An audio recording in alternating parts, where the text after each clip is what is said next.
Bonjour peuple congolais.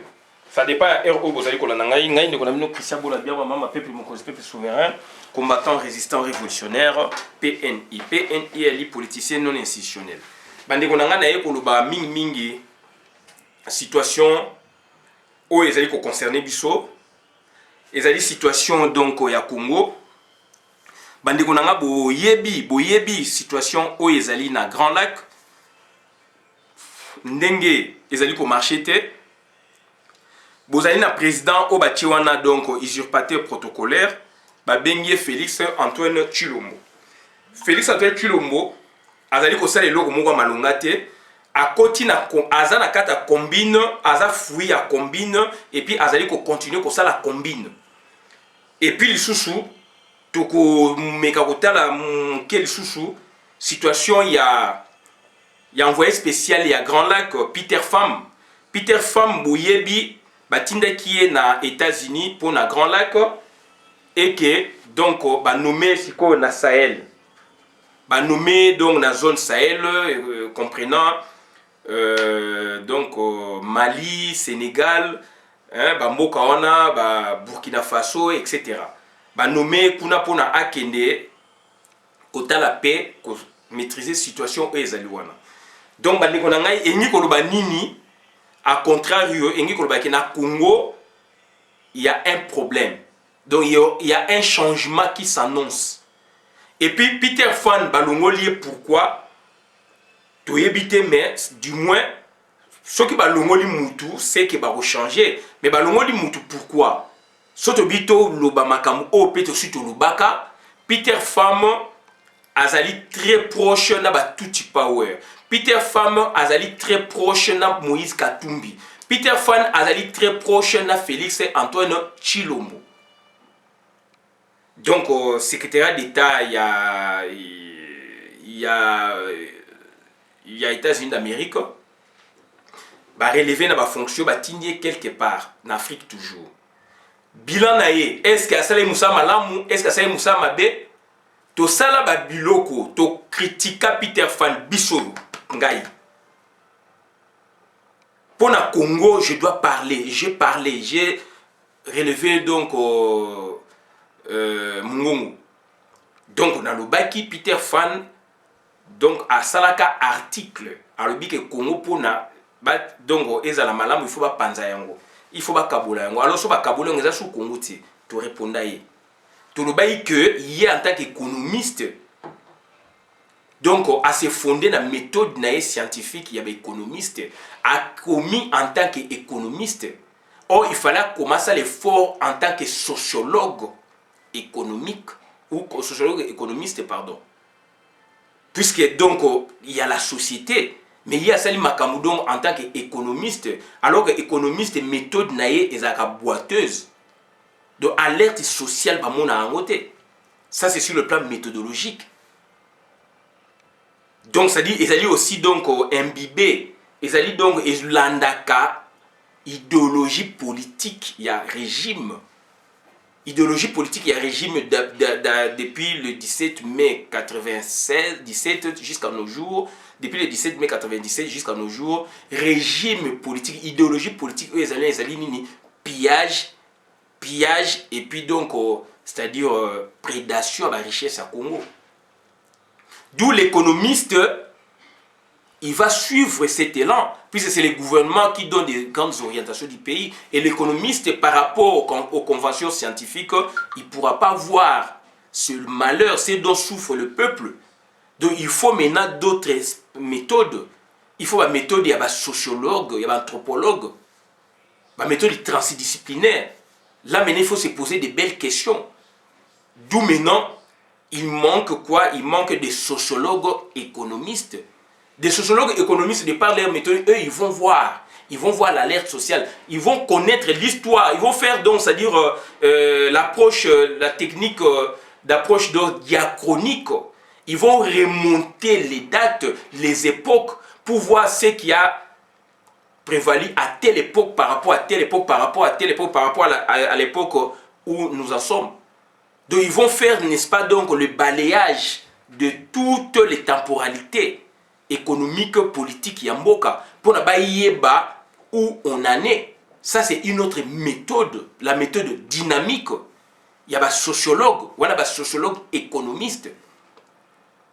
Donc voilà, Peter Fan, ne maîtrisant pas l'histoire du Congo, puisque au départ, oui, le Congo fut un pays artificiel à sa création, mais avec le temps, le processus, n'est-ce pas, donc participatif et d'unification de la nation, donc on est devenu, on a quitté le stade artificiel ou l'artificialité, donc on est arrivé à l'état de, les stades,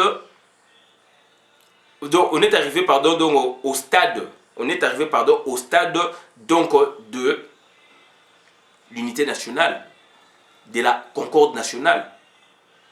Tokomi dans la période oyo ezali que toza la unité nationale, le ciment congolais autolubaka. Mais il y a le fait que à la méthode ouanate, il voit le présent, il voit ce que exemple ba produit na ba texte depuis donc bibliothèque na bango kuna soki il y a ONU, il y a ba boyebo à côté na ba bibliothèque climatisée, il n'a pas fait le terrain ayaki na Congo te pour s'en rendre compte a komi kuna ba betele maboko. Tanga yaki le fait que biso to monaki ye to ebi méthode wana o ya zangi yango to belelaki likolo ngomba. To lobaki a ko changer tanga okoma na terrain. Et le fait qu'abimi a keimbo comme chouchou, donc a okoma makasi. Soka bien ça mikanda sur le Congo cette fois-ci, azala ba matériaux plausibles. C'est ça la différence. D'où maintenant balongo lié parce que il est pour nangai, ça n'engage que moi parce que situation ndenge ba mission bazoko pesa ye azali donc okokende koloba kosala makambo mususu. Donc, en quelque sorte, il a échoué. Il a échoué puisque dans le but qu'il y a le biango, mais tout le monde va compter qu'il y a sali à dernière minute, na évolution politique et ça na Congo. Au lieu qu'il y ait des réformes, tout le monde se comme une nomination combine, des combines pour qu'on nomme na ministère de la justice, pour pas nommer na défense, etc. Parce que il était porteur d'un message fort il y a un gouvernement américain. D'où dans la précipitation, Félix Antoine Tshilombo a sali o esengela sala, o kuna sali o esengela sala. Bande konangai, nazali ko sabino nazali nzambete, mais tel que je vois les choses, Soki États-Unis ko nommé quoi ba nommé Mutumusou ya Sika donc envoyé spécial États-Unis à Grand Lac. Monsieur Wana, il viendra, n'est-ce pas, finir le boulot où Peter Fan a Memi Bisso a tiré en longueur. Il avait dit, moi je l'appuyais même, il avait dit que pour naïe, Martin Fayulu, na Félix Antoine Tshilombo, il faut basangana ba travailler. Ça c'est du classicisme et ça m'a partout, et ça m'a en Angola, et ça m'a donc na Sanvi Mine Eduardo Santos, et ça m'a en Angola, j'ai été en Angola à l'époque, et ça m'a donc na Kenya, et ça m'a na Zimbabwe, etc., etc., partout. Basang ça va protagoniste. Donc voilà, Alobaki Ango a réalisé en côté. Tokolobake, lui il a dit, lui il peut pas faire à notre place, mais du moins il a compris. Et rapport ni la PSA qui États-Unis. Donc voilà la situation où ezali les loyo. Donc tout le monde Félix Tshilombo donc dans la précipitation a nommé Koto alors bis que donc biloko wana les États-Unis za ko senga mais c'est pas ça bazo senga réforme bazo senga do réforme senga ba nomination té. D'aujourd'hui donc Peter Fan n'est plus chez nous, il est ailleurs et boye baké ba sanction makasi za koya boye baké ba décision makasi za koya boye baké donc c'est à dire sur ce point, donc, blague et égalité. Donc, dans Mikolomizali, d'après moi, il y aura un changement radical dans le Congo. Je me répète, je pense donc cet engagement devant Dieu et les hommes, c'est moi, d'après mes recherches, d'après mon intime conviction, le fait que Peter Fan a accueilli, le fait que Peter Fan, donc, à Sali, va et vient, on a vu quand même. Son intérêt, son implication dans Makama Congo, tout le monde est quand même fort. Et que la dernière minute, États-Unis, donc, il faut un résultat. résultat et salamité yango ngai nazali koyebisa bino que États-Unis d'Amérique soki bakotindaka condition so bakotindaka donc envoyé spécial mususu, ce monsieur là il viendra pour faire le dernier boulot qui restait et changement kozala radical na Congo. Ça je vous le promets, puisque Peter Fan, je ne vais pas l'accuser qu'il faisait le double jeu, mais on a compris ce qu'il a produit, n'est-ce pas, donc dans sa politique. Il y a Grand Lac. On a vu ce qu'il a produit dans sa politique, il y a Grand Lac. Donc prochainement, je vous dis, il y aura de grands changements. Prochainement, il y aura de grands changements à Congo. Et dans l'entretemps, Félix Antoine Tshilombo, tout ça qu'on s'est posé la question, est-ce qu'il est apprenant ou il est stagiaire dans la présidence, il y a politique à Congo. Puisque un apprenant, c'est quelqu'un qui apprend. Il est là pour suivre les consignes, etc. Mais Félix, du moins, ce qui est tala, na miso yozo tala wana théorique, que azali mwana Tshisekedi, donc a eu politique. Na miso yozo tala que azali secrétaire général, il y a eu deux PS extérieurs, a eu politique. Na miso yoye boza tala que azali donc ça dit opposant. Donc na miso wana, je vous dis que c'est un apprenant. C'est quelqu'un qui apprend, n'est-ce pas, la politique dans le temps de Balobaka. Là. Puisque ça, c'est une autre expérience, bien sûr, mais il apprend donc la politique sur le terrain. Puisque tant de politique, il y a eu deux personnes qui ont lié à Zalaki, à Masolo Moussoussou. Et puis, tant qu'il y a eu deux personnes, donc, avec on s'est servi quand on a estampillé, na grade, donc on a étiquette, il y a eu deux personnes. Mais azali ko ça masolo mususu. Et bon remarquer muta piloté qui projet à glissement donc Ibiza Venise pré-dialogue c'est ce monsieur là. C'est un monsieur réputé pour la business, c'est un monsieur réputé pour la chekula. Donc c'est un frappeur. Donc il faut frapper au sommet de l'état. Fait gravissime na makambo et ça na bamboka. Et c'est un national, azali mutu ya mboka, aye kosala masolo ya ndengwana, ezali soni mingi. Ezali soni mingi bandeko nanga puisque mboka ezali kokufa du jour au jour. Donc ça dit du jour au lendemain mboka na biso dongo, ça dit ezali kokufa, ezali kobeba. Mboka ezali ko marcheter. Bien que il y a des projets ezali ko ça mais ezali ba projet ya BAD, ya banque africaine de développement. Ezali ba projet moko donc ya kala. Ce sont des projets déjà arrêtés, tracés pour la période où il fait ça, la période où il fait ça. Puisque la monde va ça donc travaux, travaux préparatoires pour donc pont entre Congo et Brazzaville. Donc Kinshasa et Brazzaville. Boye ba aussi pont mususu ba ko jeter entre Zongo na ville ya Bangui. Pont na ekoleka donc na Équateur et Koti Bondo, donc na Ozaï et Keiti, Kisangani, Kampala et Kiti en Afrique de l'Est et Kota Kuna, etc. Donc ça va la route d'intégration régionale ou sous-régionale.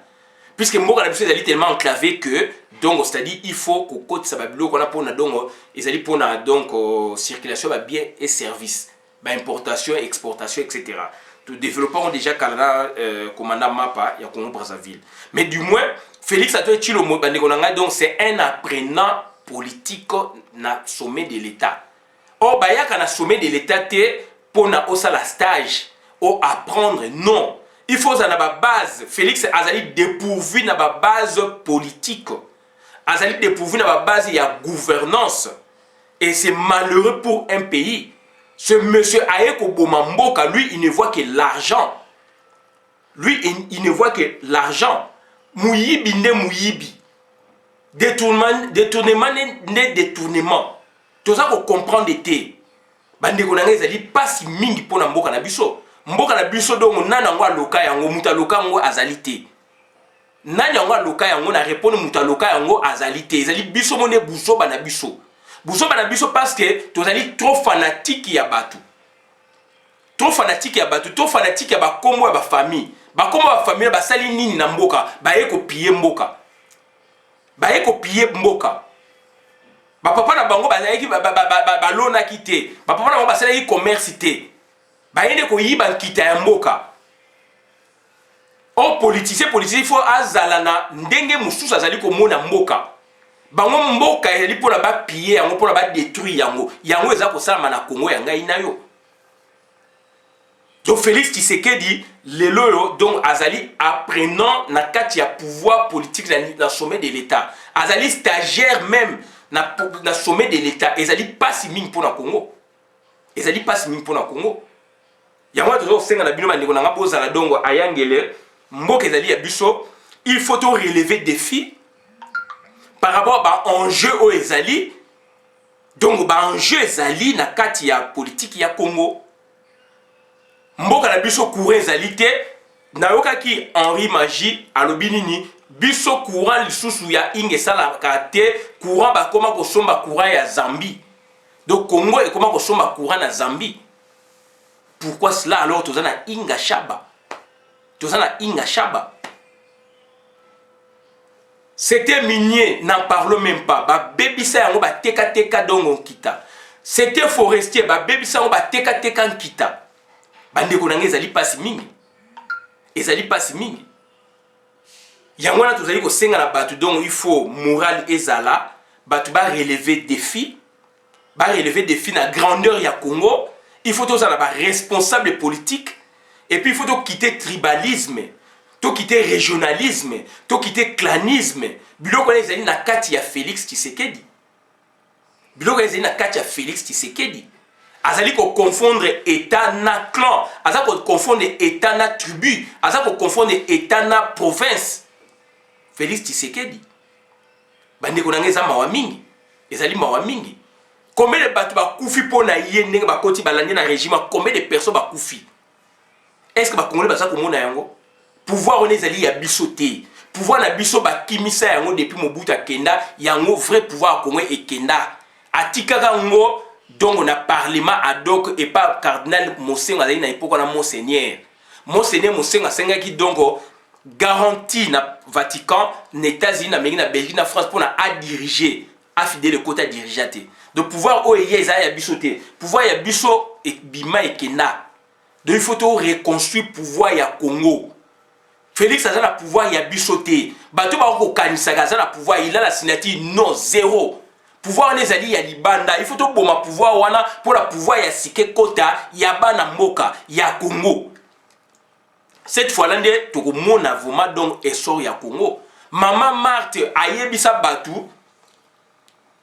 Maître Mbouyo, Maître Moroboye, donc avocat moko donc azali pe proche na famille Tshisekedi, akendaki donc na Belgique comme on Maître Moroboye ya bango kuna akendaki comme on Maman Marthe pour la restructurer partie UDPS. Maman ona bengani ye ayebisi ye botika makamwana makamu oyo biso pouvoir on ezali ngai moko na négocier ki na Kabila eza pouvoir na bina UDPS te. Maman Marthe alobela aussi Jacques Chabani.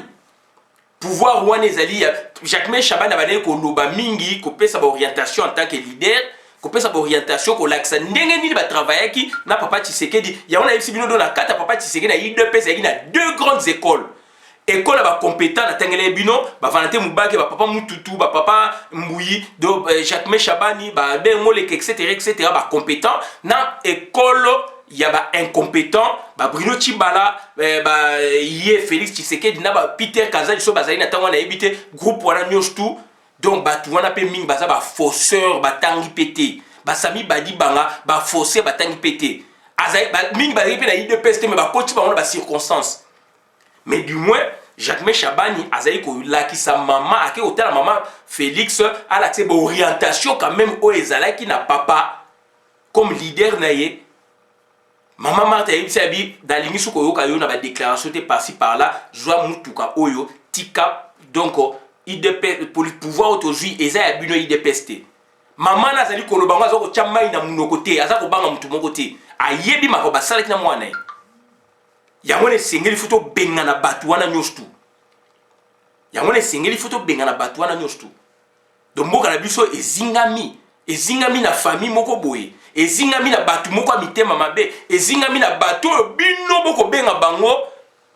Ba messi. Batu bino bino boko mona bango bakola lokola banzambe bato ba considérer bino te bato na permanence ya IDPS batumba bato na pouvoir tant ba yibaki bazwi mbongo baza kosala ba gymnastique na bango kokosa bato baye batumbi permanence na bango mokili pe ekweya te communauté internationale egangaki pe ekweya te Hippolyte Kana bazali wana e bino boko beta bato na maboko bandeko na bino na permanence bazika bakufa bandeko na bino bobundana bango bazika ba famille bango bazwi loko ni rien Félix Tshisekedi aza na pouvoir lelo atie bato mosusu a récompenser bino te atonisi famille lelo na jekamini kuna bake koyiba ba minere pétrole mabe minere mabe yo na sanzete donc chemise et comment donc ça dit et beba et zika na mukongo débat sur débat to boité mais bango baza ko lia mbongo et ba politicien musu ba guignol baza ko utiliser bango pour baya ba kosa bino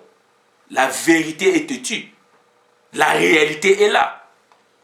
Tous les la quête est réelle, il faut tout bien ça réel, mais la réalité est là.